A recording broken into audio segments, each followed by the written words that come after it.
Hello viewers, இன்னைக்கு நம்ம பார்க்க போறது ஒன் பீஸ் எபிசோட் 740 பார்ட் 1.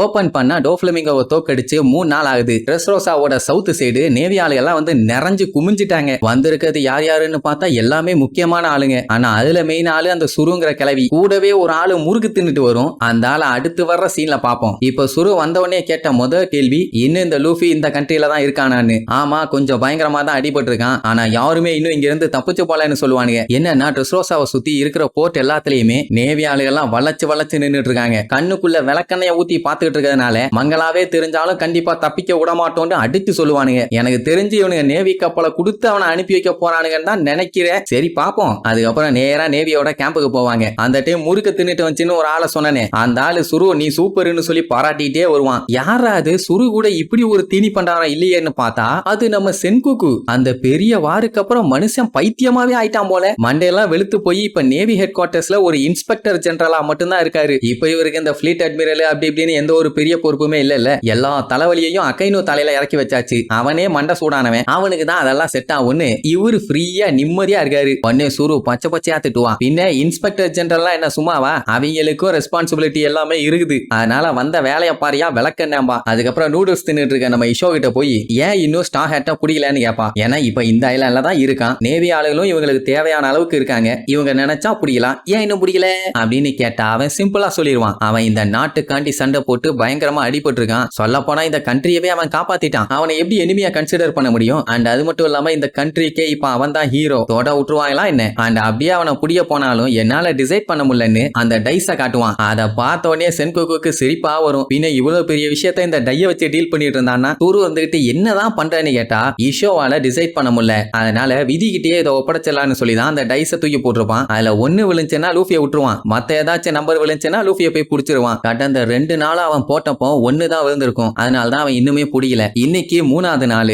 நான் இதுல சீட்டிங் பண்ண விரும்பலான்னுவான். சுருக்குமே இப்ப என்ன சொல்றதுனே தெரியல. அதுக்கப்புறம் ஈஷோ தேங்க்யூ சொல்லுவான். ஏன்னா அந்த டோஃப்ளமிங்கோவை இங்க இருந்து பத்திரமா கூப்பிட்டு போறதுக்கு இவங்க தான் ஹெல்ப் பண்ணிருக்காங்க. ஏன்னா இன்னுமே இவன் தான் இங்க இன்சார்ஜ். ஏதாச்சும் ஒரு பிரச்சனைனா இவனைத்தான் புடிச்சு கேட்பாங்க. சோ இப்ப நான் என்ன பண்றனோ அதே மாதிரி ஹேண்டில் பண்ணிக்கிறாங்கிற மாதிரி சொல்லுவானா. பட் சுரு அதை ஒத்துக்க மாட்டான். ஏன்னா நேவியோட வேலை பவுண்டியோட இருக்க பைரட்ஸுங்களை பிடிக்கிறது மட்டும்தான். அதுவும் லூஃபி எல்லாம் பயங்கரமா தேடப்படுற பைரட்டு. சோ அவனை விடக்கூடாதுன்னு பேசிட்டு இருக்கும்போது திடீர்னு நம்ம பிரின்சஸ் அங்க வந்து யாராச்சும் எனக்கு டாண்டே டொனேட் பண்ணுங்க, டோனர் கிடப்பாங்களான்னு கேட்பான். அதாவது ரெக்கவரிக்கான ஒரு எனர்ஜியை தான் அப்படி கேட்கறான். இஷோ பார்த்துட்டு இன்னைக்கு வந்துட்டியான்னு கேட்பான். அப்படின்னா டெய்லி வந்து இவங்களை மீட் பண்ணிட்டு இருக்கா போல. சுருவா அவன் டீமாலும் பார்த்துட்டு வாவ் செம கியூட்டா இருக்குன்னு அவளை புகழ்ந்து தள்ளுவாங்க. அவன் நான் தான் மன்ஷரி டோன்டாட்டா ட்ரைபோட பிரின்சஸ்ன்னு அவளை பத்தி அவங்க கிட்ட இன்ட்ரோடியூஸ் பண்ணுவான். உடனே சென்கோக்கு போய் பார்த்துட்டு ஓ மை காட் இப்படி ஒரு ரேரான ஒன்ன நான் பார்த்ததே இல்லையாம்பானா. உடனே அவன் ஆளுகெல்லாம் பிடிச்ச அவனை வாங்குவாங்க. எவ்வளவு தைரியம் இருந்தா எங்க பிரின்சஸ் மரியாதை இல்லாம பேசுவ மானங்கட்டவனே. அவங்க பிரின்சஸ் மன்ஷரி சீஃப் டோன்டாவோட பொண்ணு. எவ்வளோ பெரிய ஆளு. டேய் நான் 4 போடு போட்டேன்னா தாங்குவியாடா நீ? ஒழுங்கா மண்டி போட்டு மன்னிப்பு கேள்றா மஞ்சட்டி வாயாம்பா. யாருன்னு தெரியுதா?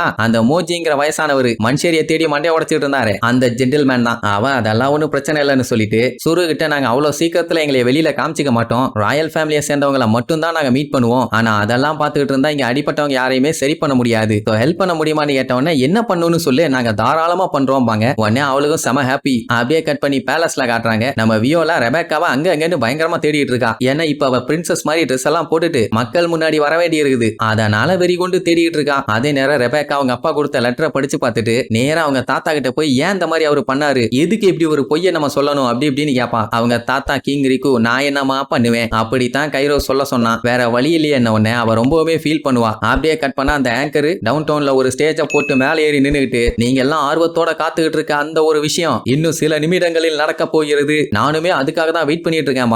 மக்கள்லாம் ரொம்ப ஆர்வமா சீக்கிரம் எங்களால காத்துக்கிட்டு இருக்க முடியலன்னு காட்டு கத்துவாங்க. உடனே அவன் லேடிஸ் அண்ட் ஜென்டில்மேன் இன்னையோட நம்ம கனவெல்லாம் நிறைவேற போகுது. ஏன்னா 10 வருஷத்துக்கு முன்னாடி இருந்த நம்மளோட பழைய கிங் திருப்பி நமக்கு கிடைக்க போறாரு. இனிமேட்டு கிங் ரிக்கு தான் இந்த ட்ரெஸ் ரோசாவையே ஆள போறாரு அப்படின்னு சொன்னோன்னே மக்கள்லாம் சந்தோஷத்துல காட்டு கத்துவாங்க. அதுக்கப்புறம் கிங் ரிக்குன்னு பயங்கரமான கோஷம். அப்படியே கட் பண்ணா கிங் ரிக்குவையும் கிங் எலிசபெல்லையும் காட்டுறாங்க. எலிசபெல் வந்துகிட்டு மக்கள்லாம் உனக்காண்டி தான் ஆர்வமா காத்துக்கிட்டு இருக்காங்க. ஏன்னா இதுக்கு முன்னாடி ஒரு ஒரு பைரட்டால ஏமாந்து உன் மேல வெறியாகி ஒன்ன கழுவி ஊத்திட்டு இருந்தாங்க. ஆனா இப்ப எல்லாமே பழையபடி நார்மல் ஆயிருச்சுமா. ஆனா இதனால நடந்த கொடுமை என்னன்னா இவங்களோட ஃபேமிலியே ரொம்ப கஷ்டப்பட்டுட்டாங்க. ஏன்னா மக்கள் எல்லாருமே ரெபேக்காவை என்ன பாடுபடுத்தினாங்கன்னு நம்மளே அந்த கொலோசியம் சண்டையில தெளிவா பார்த்தோம். அங்கேயே அந்த அசிங்கப்படுத்துறாங்கன்னா தெருவுல நடந்து போனா அவன் நிலைமை என்ன? ஆனா கிங்குக்கு இப்ப சந்தோஷமா இருக்கிறது யாருக்கும் எதுவும் ஆகாம எல்லாருமே சர்வைவ் ஆனது மட்டும்தான். இந்த நிலைமையிலையும் எப்படி யோசிக்கிறாரு பாத்தீங்களா? அதான் மனுஷன். இப்ப என்னன்னா அவங்க எல்லாத்தையுமே மறுபடியும் இவரால ஹாப்பியா வச்சுக்க முடியுமா அப்படின்னு ஒரு சின்ன டவுட். ஏன்னா லாஸ்டா அந்த டோஃப்ளமிங்கோ பண்ண சம்பவம் இன்னும் கண்ணுக்குள்ளேயே நிக்குது. மறுபடியும் இதே மாதிரி ஏதாச்சும் பிரச்சனை வந்துச்சுன்னா இவரு தானே நின்று சண்டை போட்டு காப்பாத்தணும். அந்த டைம் லூஃபி ஜோரோன்னு யாரும் வரமாட்டாங்களே. ஊருக்குள்ள மக்கள் இவ்வளவு பெரிய டிசாஸ்டருக்கு அப்புறம் சந்தோஷமா வேலை பார்த்துக்கிட்டு இருக்காங்கன்னா இன்னும் கிங் மேல இருக்க ஒரு நம்பிக்கை மட்டும்தான். அதனால இதுக்கப்புறம் இந்த மாதிரி ஒரு அழிவு வராம நான் பாத்துக்கணும்னு எலிசபெலோ கிட்ட கவலையோட சொல்லுவாரு. ரெபேக்கா அந்த கண்ட்ரிக்கு குயின் ஆகிற வரைக்கும் இவங்களால எவ்வளவு பெஸ்டா இருக்க முடியுமோ அவ்வளவு பெஸ்டா காமிச்சே ஆகணும்னு உறுதியா இருக்காங்க. அப்ப எலிசபெலோ வந்துட்டு எப்பா எனக்கு நல்லா தெரியும் ஸ்கார்லெட் சின்ன வயசுல எவ்வளவு ஸ்டபானா இருப்பான்னு. அவ பொண்ணு தானே ரெபேக்கா அப்படின்னா அவளும் அப்படித்தானே இருப்பான்னு சொன்னவனையே நம்ம கிங்குக்கு அள்ளு விடும். என்னடா இப்ப என்ன சொல்ல வர? நேக்கு பீதியா இருக்குது, பயம்படுத்தாதே அப்படின்னு பயத்துல நடிகிட்டு இருப்பாரு. அப்படியே கட் பண்ணா நம்ம ரெபேக்காக்கு அப்படியே சீரி சிங்காரிச்சு அலங்காரம் எல்லாம் பண்ணி கடைசியில அவளை ஒரு பொண்ணா மாத்திட்டாங்க. ஐ மீன் இதுக்கு முன்னாடி அவ பொண்ணு மாதிரியா சுத்திட்டு இருந்தா, ஆனா இப்போ அவளையே அசந்து போற அளவுக்கு ஒரு அழகான பொண்ணா மாத்திட்டாங்க. அதுல ஒருத்தி இவளை பார்த்துட்டு உன்னை பார்க்கும்போது ஸ்கார்லெட்டை பார்த்த மாதிரியே ஒரு ஃபீலிங்கா. அந்த மேட்டர் என்னன்னா அவ இந்த நாட்டை விட்டு வேற ஒரு நாட்டுக்கு போயிட்டாலாமா. அதனாலேயே கிங் ரிக்குக்கு வேற வழி இல்லாம நாட்டு மக்கள் கிட்ட ஸ்கார்லெட் செத்து போயிட்டாங்கிற மாதிரி சொல்ல வேண்டிய நிலைமை. ஆனா அவங்க ரொம்ப ரொம்ப நல்லவங்கன்னு அவளை பத்தி நல்ல விதமா சொல்ல ஆரம்பிச்ச உடனே ரெபேக்காக்கு ரொம்பவுமே ஃபீலிங் ஆயிரும். அம்மா இல்லையேன்னு ரொம்பவும் கவலைப்படுவா. ஊருக்குள்ள காட்டுறாங்க எல்லாருமே அவங்கவுங்க வீட்டை பயங்கரமா பட்டிட்டீங்க எல்லாம் பார்த்து ரெடி பண்ணிட்டு இருக்காங்க. அப்போ ஒரு குட்டி பொண்ணு பிரின்சஸ் எங்க போனாங்க என்னன்னு கேப்பா. யாரு? ஸ்கார்லெட்டை பத்தி. இந்த பொண்ணு மட்டும் இல்ல ஊருக்குள்ள அத்தனை பேருமே இந்த விஷயத்தை பத்தி தான் பேசிட்டு இருப்பாங்க. அவங்களுக்கு ரூமர் எப்படி போயிருக்கும்னா 10 வருஷத்துக்கு முன்னாடி ஒரு பயங்கரமான வார் நடந்ததுல பிரின்ஸ் வந்து செத்து போயிட்டாராமா. அந்த கவலை தாங்க முடியாம 2 பேருமே அமைதியா இங்க வாழ ஆரம்பிச்சிட்டாங்க. அப்படின்னா அவ ரொம்ப ரொம்ப நல்லவ அப்படி இப்படின்னு நம்ம கைரோஸ் செத்து போயிட்டான் அப்படிங்கிற மாதிரி ரூமர் பரவிட்டு இருக்குது. இத கேட்ட கின்னுக்கும் காஞ்சிரோக்கும் ஒரு அளவும் புரியல. ஏன்னா ரெபேக்காவோட அப்பா தான் கைரோஸ். அவன் ஏன்டா தேவையில்லாம சாகணும், இங்கதான்டா குத்துக்கல்ல மாதிரி சுத்திட்டு இருக்கான் அப்படின்னு காட்டு கத்துவானா. காஞ்சிரோ கடுப்பாயி பேசாம அவகிட்ட போய் உண்மையை சொல்லு, நான் வேணா இறக்கி விடட்டான்னு கேட்பான். அதெல்லாம் ஒண்ணு வேண்டாம், நம்ம வந்த வேலையை பார்ப்போன்னு அப்படியே சுத்தி முத்தி நேவி ஆளுகெல்லாம் எங்க இருக்கானுன்னு தேட போவாங்க. அதே நேரம் கைரோஸ் ஸ்கார்லெட்டோட கல்லறைக்கு முன்னாடி போய் உட்கார்ந்துகிட்டு அவன் பாட்டுக்கு பழைய விஷயம் எல்லாத்தையுமே யோசிச்சு பார்ப்பான். அதான் ரெபேக்காவை அவன் எப்படி பத்திரமா பாத்துக்கிட்டான், யாரும் ஹர்ட் பண்ண முடியாத அளவுக்கு எப்படி எல்லாம் ட்ரைனிங் கொடுத்தான் அப்படி இப்படின்னு ஒண்ணு விடாம மண்டையில ஓடிட்டு இருக்கும். என்ன அவங்க அம்மா யாரையும் ஹர்ட் பண்ண கூடாதுன்னு சொல்லியிருப்பாங்க. ஆனா டேடி